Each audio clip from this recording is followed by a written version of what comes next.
Bertemu kembali dalam channel Cikgu Ong. So, pada hari ini Cikgu akan berkongsi dengan anda bagi sains tingkatan 1 bab 6 jadual berkala dan subtopik 6.2 campuran. Okey, so dalam video ni kita akan belajar tentang dua perkara. So, yang pertama ialah berkomunikasi mengenai contoh campuran dalam kehidupan harian dan yang kedua ialah menyelesaikan masalah untuk mengasingkan campuran melalui aktiviti berdasarkan perbezaan ciri bahan dengan kaedah fizika. Okey, sebelum kita mulakan, ingat kembali bagi subtopik 6.1 penggelasan unsur. Ingat tak unsur? So, unsur ni terdiri pada satu jenis zarah saja. Kalau mempunyai lebih daripada satu jenis zarah, iaitu adalah sebatian. Okey, yang terbentuk melalui tindak balas kimia. Tajuk hari ini adalah campuran. Jadi, apa kaitan campuran dengan unsur dan sebatian? Okay, jom kita lihat contoh campuran berikut. Wow, sedapnya. So, semua ini adalah campuran, iaitu campuran pepeja dan cecair. Okay, contohnya koktel dan air batu campur. So, campuran terdiri daripada dua atau lebih unsur atau sebatian yang bercampur secara fizikal. Nak senang ingatlah, sebatian tu terbentuk melalui tindak balas kimia. Campuran ni dia bercampur secara fizikal. Okey, anda tahu tak kehidupan harian kita yang merupakan campuran? Tengok belakang saya. Yang pertama, air laut. Air laut merupakan campuran. Dan yang kedua, udara. Udara ialah suatu campuran. Okay. So, dalam kehidupan kita ada banyak jenis campuran. Okey, sebagai contoh, saya tunjukkan salad dan sandwich kan. Kita nak buat, kita campurlah bahan tu. Okey, maksudnya campuran terbentuk dan boleh diasingkan secara fizikal. Okay, kita asingkan saja. Kita maksudnya asingkan secara fizikal. Okay. So, ada banyak jenis campuran dalam kehidupan harian kita. Contohnya, bagaimanakah benda asing dalam tepung dapat diasingkan? Macam mana kita nak asingkan? So, caranya ialah dengan mengayak tepung, iaitu kaedah penapisan. Okay. Satu lagi masalah. Bagaimanakah bahan berbahaya dalam bahan pewarna makanan dapat dikesan? Okey, iaitu melalui kaedah kromatografi. Jadi, sebenarnya berapa cara untuk kita asingkan campuran tersebut? Okey, maka kita akan belajar tentang teknik pengasingan campuran yang bergantung kepada sifat-sifat fizik dan keadaan jirim bahan-bahan yang terkandung dalam campuran ataupun bergantung kepada bahan yang hendak diperoleh. Okey, dan kita ada sebanyak 7 teknik, 7 cara pengasingan campuran, iaitu penurasan, penyulingan, pemisahan menggunakan magnet, pengenapan, pengapungan, kromatografi dan penapisan. Okey, kita akan lihat satu persatu. Okey, yang pertama, penurasan. So, penurasan digunakan untuk mengasingkan bahan pepeja yang tidak larut daripada cecair di dalam suatu campuran. Okey, pepeja dan cecair, dan pepeja itu tidak larut. Okey, sebagai contoh ini, lihat gambar raja ini. Kertas turas ni memisahkan seredap kopi daripada air kopi. Okey, so penurasan boleh jalankan dalam magma bagi campuran pasir dan air.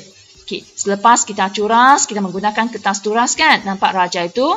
So, hasilnya kita dapat hasil curasan ialah air.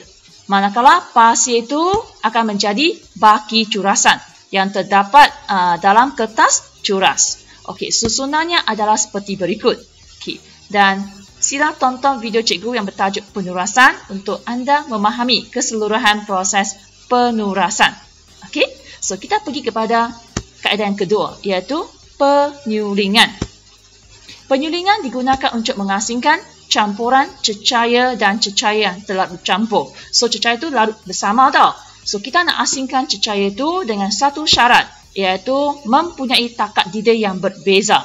Okey, contoh raja ini ada air dan alkohol. So, kita boleh asingkan air dan alkohol melalui penyulingan sebab air mempunyai takat didih 100 darjah Celsius dan alkohol 78 darjah Celsius.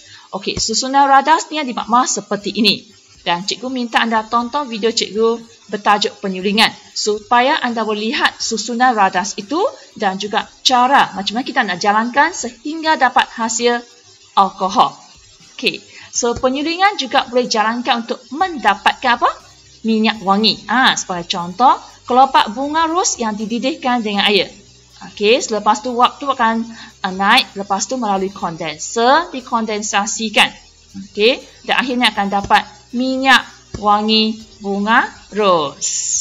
Okey, kita akan lihat kaedah yang ketiga, iaitu pemisahan menggunakan magnet. Okey, dalam kaedah ni, tarikan magnet digunakan untuk mengasingkan dua bahan pepeja. Kali ini pepeja pula, dua pepeja, di mana satu bersifat bahan magnet dan satu lagi tidak bersifat bahan magnet. Okey, contoh logam bersifat magnet seperti besi, nikel, kobalt. Yang ini boleh ditarik oleh magnet.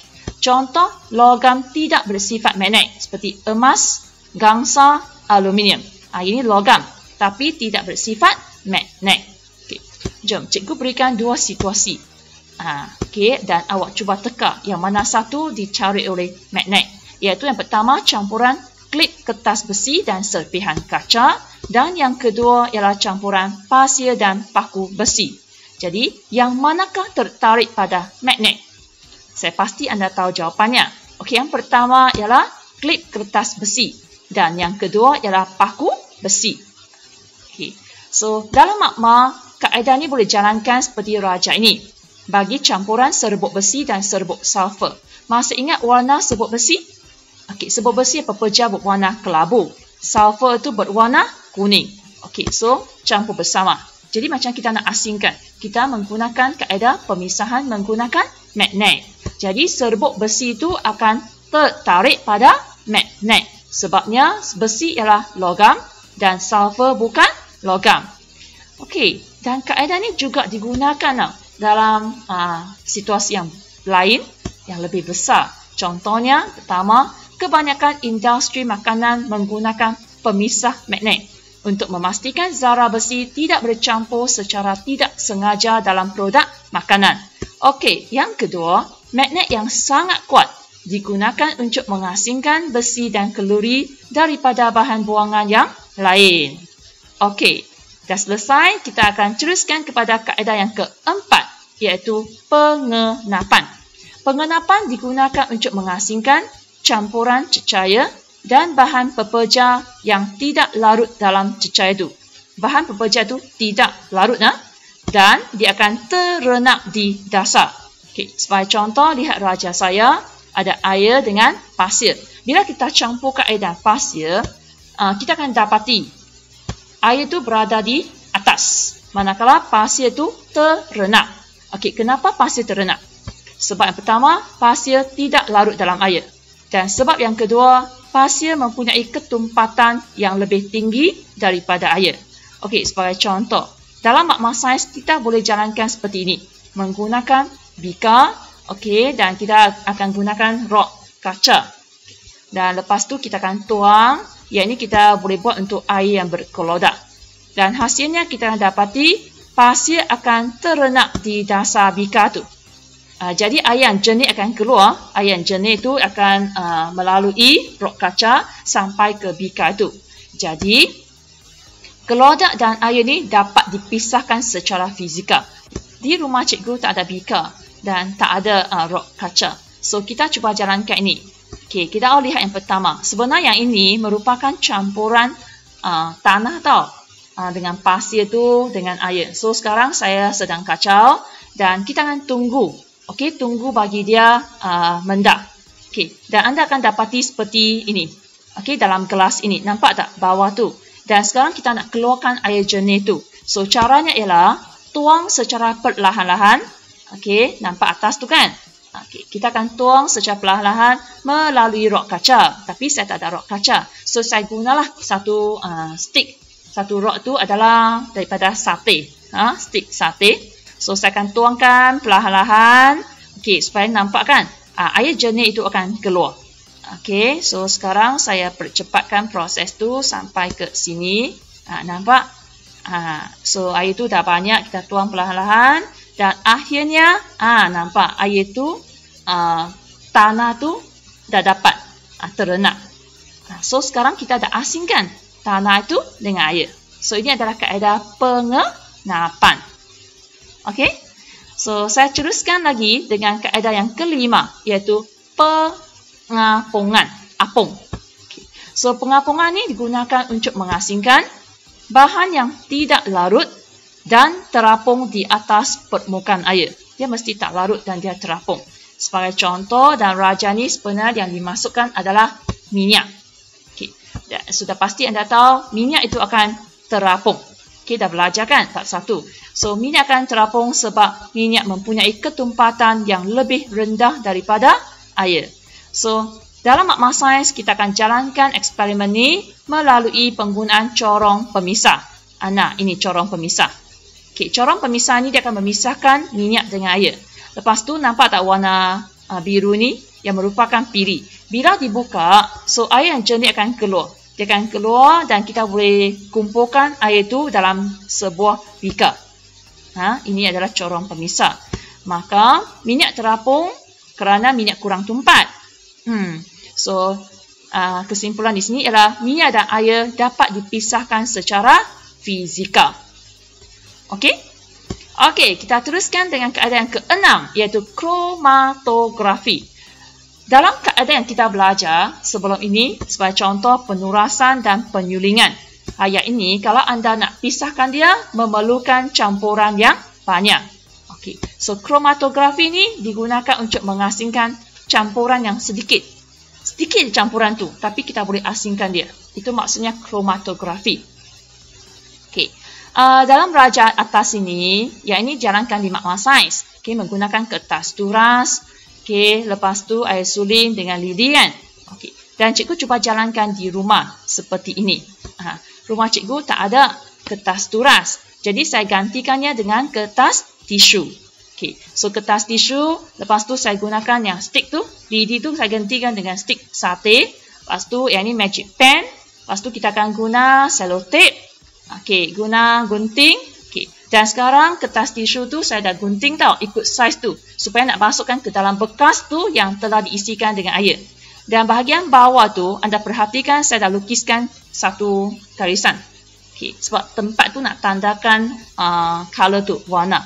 Yang ini adalah warna yang telah ditandakan. So, warna hijau, oranye, ungu, merah, biru dan kuning. Okay.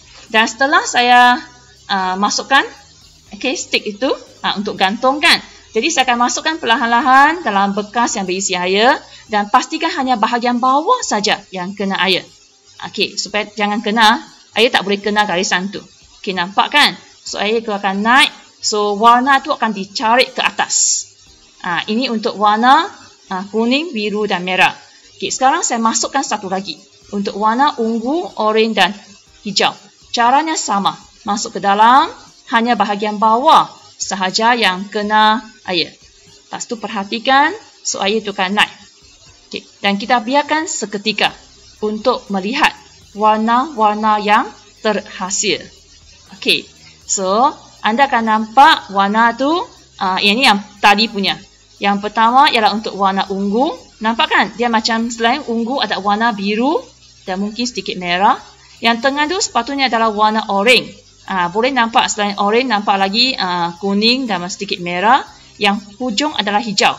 Nampak ada sedikit warna biru-biru sikit. Dia terhasil campuran warna. Okey, kalau lihat dari atas, yang pertama tadi, kuning tetap kuning, biru dan merah tetap sama. Okey, so hasilnya seperti ini. Okey, so saya susun warna yang sebelah kiri itu warna sekunder. Ungu, oranye dan hijau. So, you akan nampak dia akan campuran warna lain terhasil. Okay, dakwah pen tu akan menghasilkan campuran warna lain. Manakala sebelah kanan sini adalah kuning, biru dan merah. Yang ini adalah warna asas. Jadi, memang warna itu saja yang kamu boleh nampak. Boleh cuba di rumah untuk keadaan kromatografi. Okay? So, ini adalah contoh hasil yang orang lain dah buat, dah dapat hasilnya. Okay. Kertas tisu tu atau kertas turas sebenarnya kita boleh keringkan. Nampaklah hasilnya macam ini. Jadi untuk aktiviti dalam buku teks, sebab dia hanya menggunakan 3 jenis warna, iaitu merah, hijau dan biru. So kita akan dapati warna asas iaitu merah dan biru terbentuk pada kertas turas. Okay. Manakala warna sekunder hijau sebab merupakan campuran warna biru dan kuning kan. Jadi campuran warna terbentuk pada kertas turas. Jadi adakah setiap warna menghasilkan warna yang sama pada kertas tulis? So, jawapannya tidak. Warna-warna yang terhasil tidak sama pada setiap dakwah pen yang digunakan. Okay. So, kaedah kromatografi. Apakah kegunaannya? So, kromatografi boleh digunakan untuk memeriksa pemalsuan dokumen dengan mengasingkan pewarna-pewarna dalam dakwah pen yang digunakan. Kromatografi juga boleh digunakan untuk memeriksa jika terdapat bahan pewarna makanan yang berbahaya di dalam sesuatu makanan. Okay. So, kromatografi juga boleh digunakan untuk memeriksa sampel air kencing akrilik untuk mengesan kandungan dadah dalam badan. Okey, so sekarang kita dah sampai ke kaedah yang terakhir, iaitu penapisan. Penapisan digunakan untuk memisahkan zarah-zarah halus daripada zarah-zarah yang lebih besar. Syaratnya mesti dengan menggunakan penapis. Tahu penapis? Okey, tengok raja yang cikgu dah tunjukkan, iaitu merupakan penapis. Okey. Dan kaedah penapisan ni sesuai ya untuk campuran pepeja dan pepeja yang berlainan saiz. Okey, contohnya kacang dan pasir. Okey, kita boleh gunalah penapis yang sesuai untuk menapis. Jadi di penghujung video ini ada satu soalan sudut uji minda, iaitu jika anda diberi suatu campuran yang mengandungi beras dan pasir, bolehkah anda mengasingkan kedua-duanya dengan menggunakan kaedah penurasan? Mengapa? Boleh tak kita asingkan? So, jawapannya tidak boleh. Kerana penurasan hanya boleh dilakukan di antara pepeja dan cecair. Okey. So, sekian sahaja perkongsian cikgu pada hari ini. Jika video ini membawa manfaat untuk anda, sudilah tekan like, share kepada rakan dan subscribe channel cikgu. So, terima kasih. Jumpa lagi. Bye-bye.